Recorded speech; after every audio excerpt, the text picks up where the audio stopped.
لہذا اس لحاظ سے اگر دیکھا جائے تو یہ بہت بڑی عظیم دعا ہے، جس میں بندہ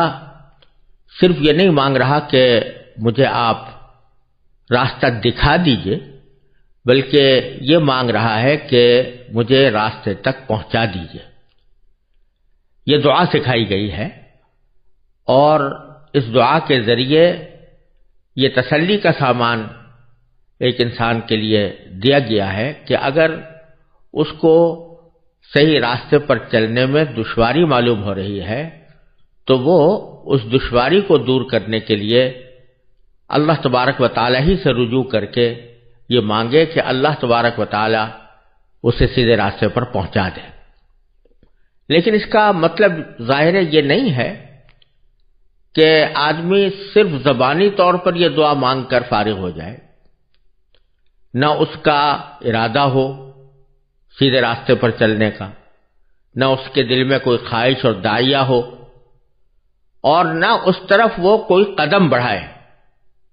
بلکہ بس صرف دعا مانگتا رہے کہ مجھے صراط مستقیم تک پہنچا دیجئے۔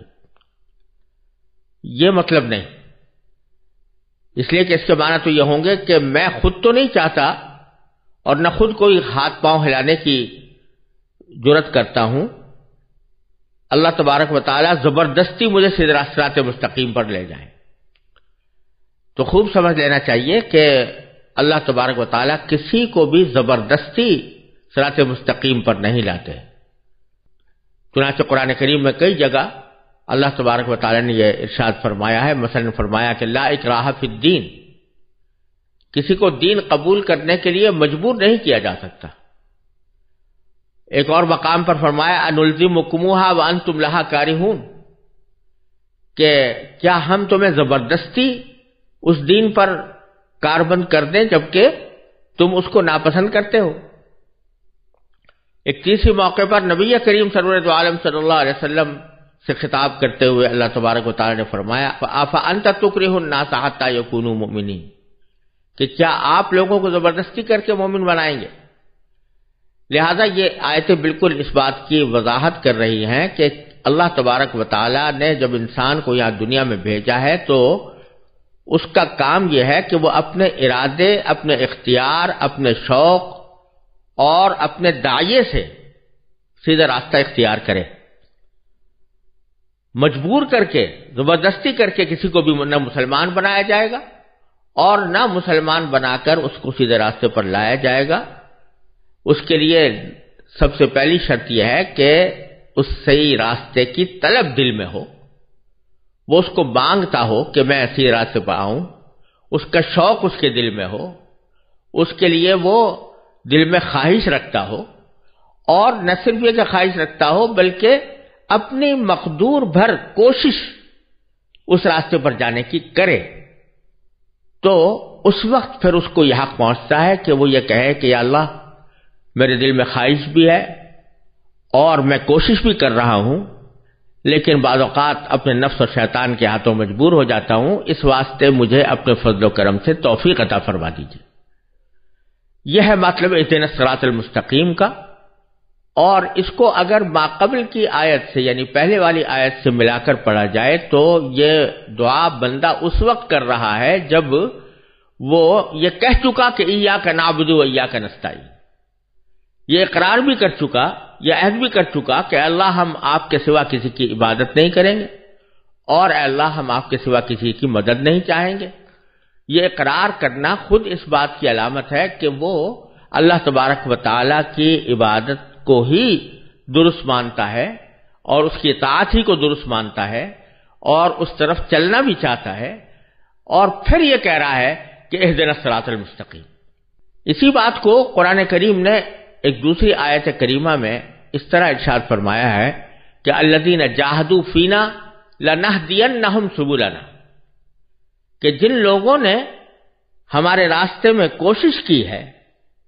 جو اس راستے پر قدم بڑھانے کے لیے تیار ہیں،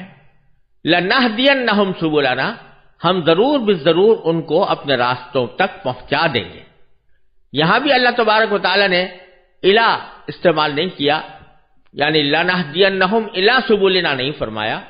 بلکہ لنہدینہم سبلنا فرمایا ہے، جس کے معنی صرف یہ نہیں ہے کہ ہم اس کو راستہ دکھا دیں گے، بلکہ مطلب یہ ہے کہ اپنے راستوں تک پہنچا دیں گے۔ لیکن اس کی بنیادی شرط کیا ہے کہ الذین جاہدوا فینا، جنہوں نے ہمارے راستے میں کوشش کی۔ تو ایک طرف خواہش ہو، طلب ہو، دل میں داعیہ ہو، اور اپنی حد تک جتنی کوشش انسان کر سکتا ہے وہ کوشش کر لے، اور پھر اللہ تبارک و تعالی سے مانگے کہ اللہ مجھے صراط مستقیم تک پہنچا دیجئے۔ یہ ہے اس دعا کا اصل مقصود۔ اور جب اللہ تبارک و تعالی سے یہ دعا مانگی جاتی ہے، اس کے تقاضے پورے کر کے مانگی جاتی ہے، اور دل سے مانگی جاتی ہے، اور کوشش کر کے مانگی جاتی ہے، تو پھر اللہ تبارک و تعالیٰ کی سنت یہی ہے کہ انسان کو وہ صراط مستقیم کی ہدایت عطا فرما دیتے ہیں۔ اس بات کی طرف ایک لطیف اشارہ اگلی 2 آیتوں میں، کیونکہ جہاں صراط مستقیم کا ذکر اللہ تبارک و تعالیٰ نے اس آیت میں فرمایا، تو اگلی 2 آیتوں میں اس صراط مستقیم کی تفسیر بیان فرمائی ہے کہ صراط مستقیم کیا ہے، اور انسان کو متوجہ کیا ہے کہ وہ کس طرح پہچان سکتا ہے کہ کون سا راستہ سیدھا ہے، اور کس طرح وہ اس کی طرف اپنی کوشش شروع کر سکتا ہے۔ تو ان 2 آیتوں میں صراط مستقیم کا مطلب اللہ تعالیٰ نے بیان فرمایا ہے، اور صراط مستقیم کی علامتیں بیان فرمائی ہیں۔ اور یہ 2 علامتیں ہیں جن میں سے ایک علامت ایجابی ہے،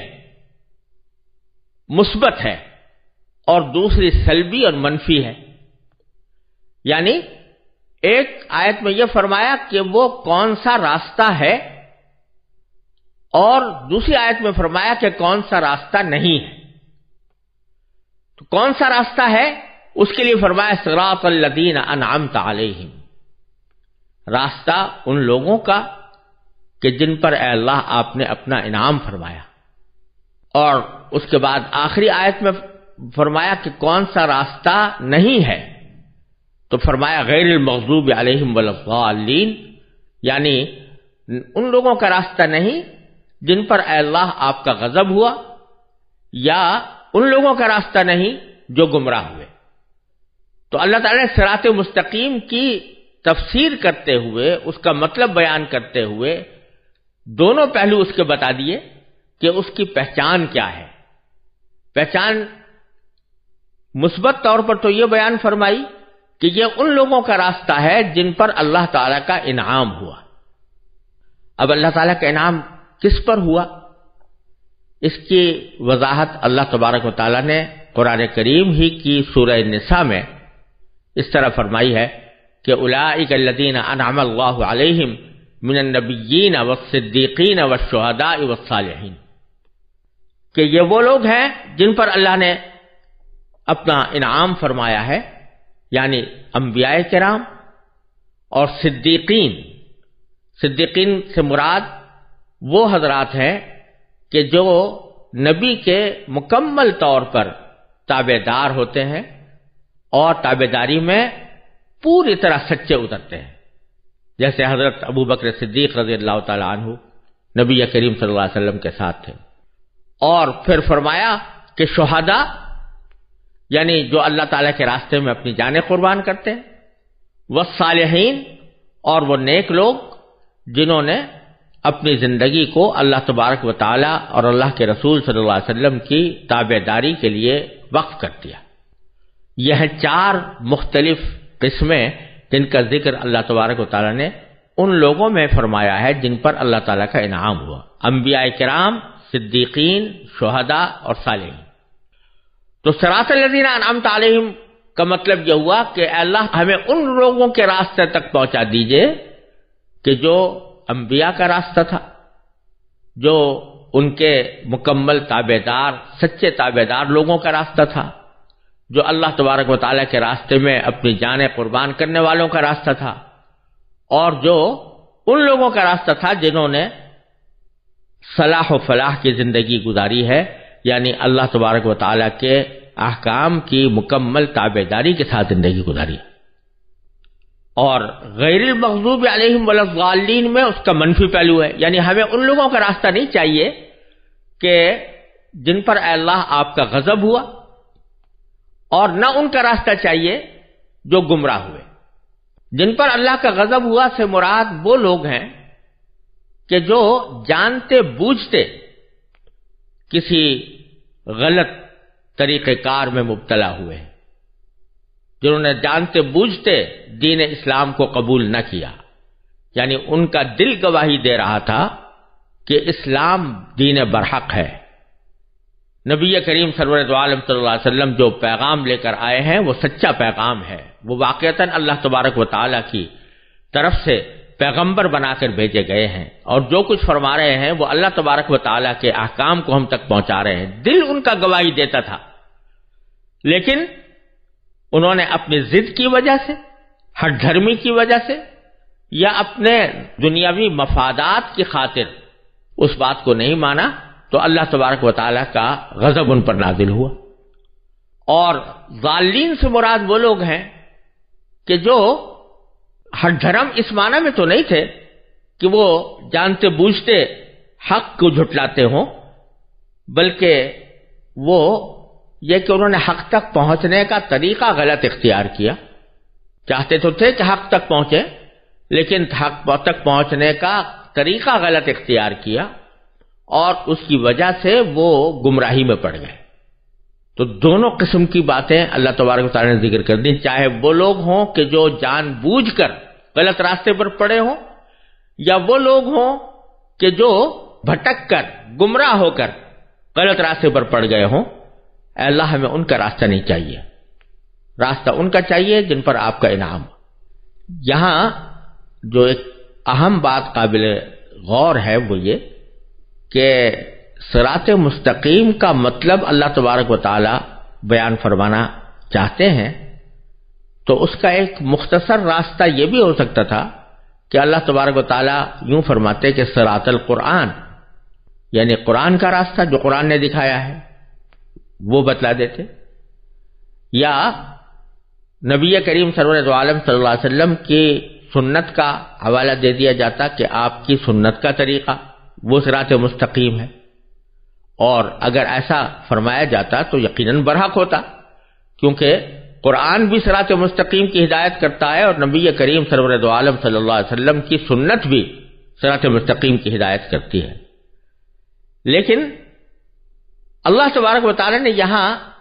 کسی کتاب کا حوالہ دینے کے بجائے اور نبی کریم سرور عالم صلی اللہ علیہ وسلم کی سنت و سیرت کا براہ راست حوالہ دینے کے بجائے ایسا عنوان اختیار فرمایا کہ راستہ ان لوگوں کا جن پر اے اللہ آپ نے انعام کیا، جس میں انبیاء کرام بھی آ گئے، صدیقین بھی آ گئے، شہداء بھی آ گئے، صالحین بھی آ گئے۔ اس میں بظاہر یہ ایک اہم ہدایت پوشیدہ ہے کہ کسی انسان کو ہدایت پر لانے کے لیے اور صحیح راستے پر گامزن کرنے کے لیے تنہا کتاب کبھی کافی نہیں ہوتی، کیونکہ کتاب سے ایک نظری علم حاصل ہوتا ہے، نظریاتی علم حاصل ہوتا ہے، لیکن اس علم پر عمل کس طرح ہو اور کن حدود میں ہو اور اس کا کیا طریقہ اختیار کیا جائے، یہ باتیں عام طور سے صرف کتاب پڑھ لینے سے حاصل نہیں ہوتی۔ آپ دنیا کے ہر علم و فن میں یہ دیکھتے ہیں کہ اس علم و فن کو اگر حاصل کرنا ہے تو اس علم و فن کی صرف کتابیں پڑھ لینا کافی نہیں ہوتا۔ فرض کرو کہ کوئی شخص اگر میڈیکل سائنس پڑھنا چاہتا ہے تو یہ کافی نہیں ہے اس کے لیے کہ وہ میڈیکل سائنس کی کتابیں پڑھ کر اس کو سمجھ لے، بلکہ